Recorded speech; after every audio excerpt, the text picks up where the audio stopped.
Duel de bas de tableau entre Angers et Metz. Les Grenats ont un point de plus que le SCO, sans victoire depuis 9 matchs, 3 nuls et 6 défaites. Les Angevins sont toujours privés des Sénégalais Ndoye et Diédiou, toujours à la canne, tout comme le Camerounais Toko Ekambi. En revanche, Nicolas Pepe, éliminé prématurément avec la Côte d'Ivoire, est de retour et titulaire ce soir. Metz sort d'une victoire face à Montpellier avec un doublé de Cheikh Diabaté et veut enchaîner pour s'éloigner davantage de la zone rouge. Stéphane Moulin est grippé, il n'est pas présent au stade ce soir, c'est son adjoint Serge Ledizet qui est au bord de la pelouse.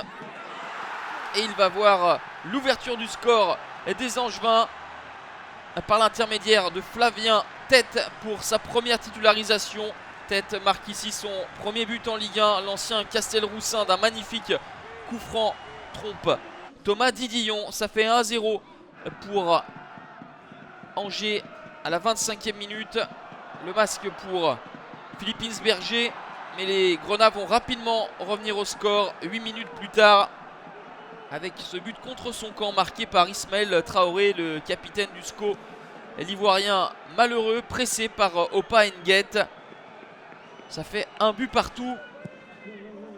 Mais 2 minutes après l'égalisation messine, Angers va repartir de l'avant avec un bel enchaînement de Nicolas Pepe.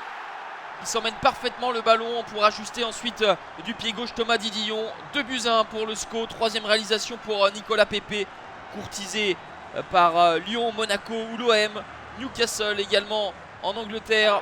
On comprend désormais pourquoi, vu le talent du gamin. Fait de jeu important. Coad administre un coup de coude aérien à Manso. Un carton jaune est sorti dans un premier temps par Monsieur Abed, puis il se ravise et sort un carton rouge à Renaud Coad. 2-1 à la mi-temps pour Angers. Metz mené et en infériorité numérique est confronté à une mission délicate, d'autant que le SCO livre une prestation cohérente et de qualité. Philippe Insberger fait savoir son mécontentement à Monsieur Abed suite à l'exclusion de Renaud Coad.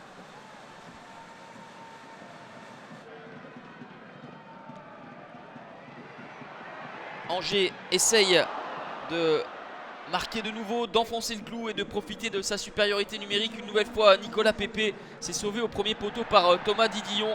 Les occasions noires et blanches déferlent dans les buts messins.